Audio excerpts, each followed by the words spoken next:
Hello guys, good morning. Andito na po ako sa Grand Mall, Tagum, Davao del Norte. Ayan, dito ko ngayon sa second floor.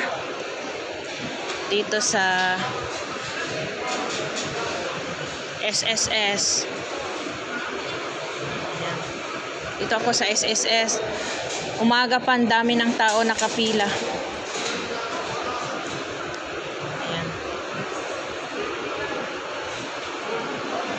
Ayun. Magbabayad ako ng aking monthly contribution.